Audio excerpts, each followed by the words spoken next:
नमस्कार दोस्तों, मेरा नाम है दिव्यांशु चौधरी और आज हम आए हैं अभी फ़िलहाल देवप्रयाग में। ये देवप्रयाग का संगम आप पीछे देख सकते हैं और मेरे साथ में है मेरे भाई शुभम शर्मा। तो ये है संगम।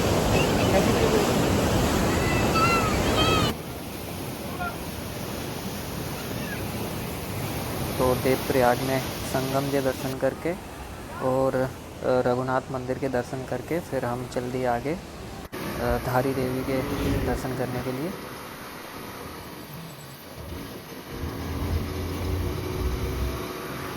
तो हम आ गए हैं दोस्तों धारी देवी मंदिर, और मंदिर आप हमारे पीछे देख सकते हैं गंगा के बीचों बीच। धारा देवी के दर्शन भी कंप्लीट हो गए हैं हमारे। जी, और हमारे क्या बोलते हैं, किसके हुए हैं इससे पहले? इससे पहले हमारे वो रघुनाथ जी मंदिर संगम पे है ना।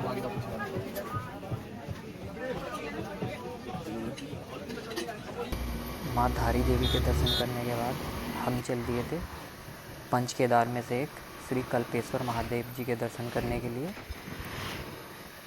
ये पंच केदारों में से एकमात्र ऐसा मंदिर है जो 12 महीने खुला रहता है। तो हम जा रहे थे वहाँ पे दर्शन करने के लिए, तो चलिए चलते हैं।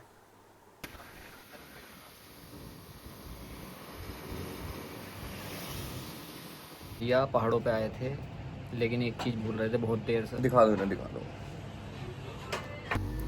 तो कल्पेश्वर महादेव जी के दर्शन करना उतना भी आसान नहीं है। 12 किलोमीटर का जो रास्ता था पूरा ऑफ रोडिंग था। एक दो जगह बाइक भी हमारी स्लिप हुई, तो लेकिन बाद में हम सेफ्टली वहाँ पे पहुँच गए। तो आइए चलते हैं। ये लोगों, बहुत ज़्यादा ऑफ रोडिंग और ख़तरनाक रास्ते से होकर हम आ चुके हैं पंच केदार में से एक कल्पेश्वर महाराज जी के दर्शन करने के लिए। बस थोड़ा सा दूर मंदिर है, आप देख सकते हैं। और ये यहाँ पे वाटरफॉल। बहुत ही ज़्यादा कठिन रास्तों से होकर हम गुजरे, लेकिन मंदिर पहुँचते ही हमें आरती भी देखने को मिली। तो आरती ख़त्म होने के बाद में आशीर्वाद लेके हम निकल लिए थे जोशीमठ के लिए रात को धीरे धीरे।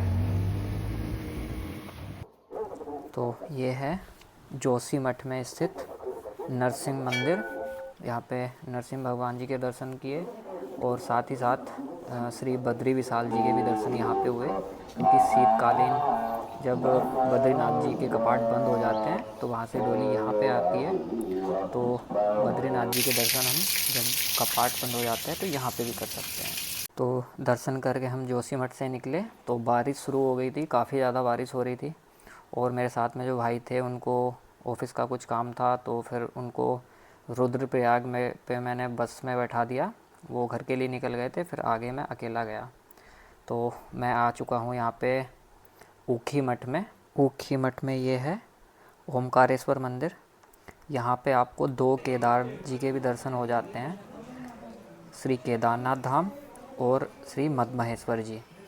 तो जब कपाट शीतकालीन के लिए वहाँ के बंद हो जाते हैं तो यहाँ पे आप उनके दर्शन कर सकते हैं। तो मैंने दर्शन किए, आशीर्वाद लिया और फिर मैं निकल गया आगे। पास ही में 15 किलोमीटर दूर एक शॉर्टकट लेके मक्कू मठ के लिए। मक्कू मठ में जब तुंगनाथ जी के कपाट बंद हो जाते हैं तो वहाँ पे तुंगनाथ जी के दर्शन हम मक्कू मठ में कर सकते हैं। तो दर्शन करने के लिए मैं निकल गया था। तो ये है तुंगनाथ भगवान जी की पूजा यहाँ पे होती है, मक्कू मठ। तो रात के बज रहे हैं 8 और बहुत ही ज़्यादा बारिश हो रही है। तो मैं एक शॉप पे रुका हुआ हूँ अभी। यहाँ से श्रीनगर है 20 किलोमीटर। बारिश हो रही है, देखते हैं श्रीनगर तक पहुँच पाते हैं कि नहीं आज। रात को मैंने श्रीनगर में स्टे किया और फिर मैं सुबह निकल गया देवप्रयाग के लिए। देवप्रयाग में फिर से मैंने संगम के दर्शन किए। बहुत ही ज़्यादा सुंदर लग रहा था यहाँ से संगम देखने में।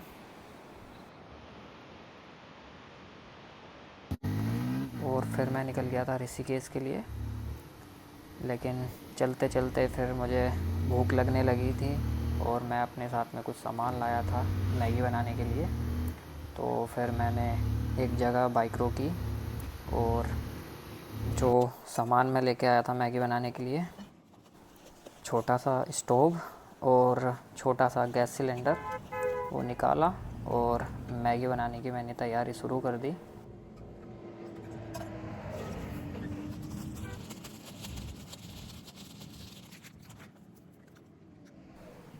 बर्तन मैंने साफ़ किए,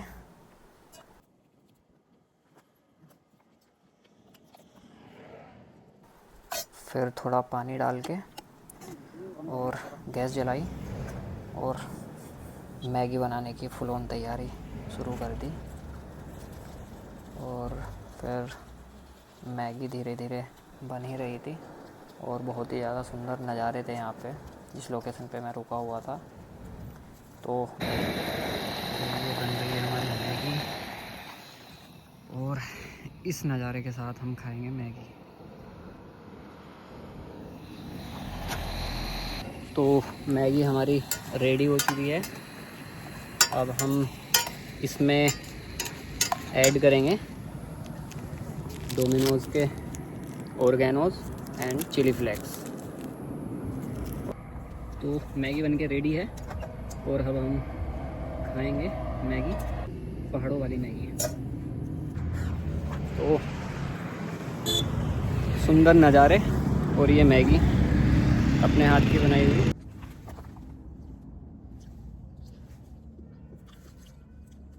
अमेजिंग। तो मैगी खा के मैं पहुंच चुका था फिर ऋषिकेश, और ऋषिकेश में तो जाम तो थोड़ा बहुत रहता ही है। तो जाम को क्लियर करते हुए मैं निकल चुका था अपने घर के लिए, क्योंकि यहाँ से ज़्यादा दूर रहा नहीं था घर। तो मैंने चूज़ किया, हरिद्वार जाना था मुझे घर से पहले। तो हरिद्वार के लिए दो रास्ते हैं, एक हाईवे से जाते हैं और एक नहर से जाते हैं चिल्ला डैम से। तो मैं निकला चिल्ला डैम से। तो ऐसे ही और ब्लॉग देखने के लिए चैनल को सब्सक्राइब करना बिल्कुल ना भूलें और लाइक करें, शेयर करें और कमेंट करके बताएं आपको कैसी लगी है मेरी जर्नी। तो मिलते हैं फिर नेक्स्ट ब्लॉग में, तब तक के लिए धन्यवाद।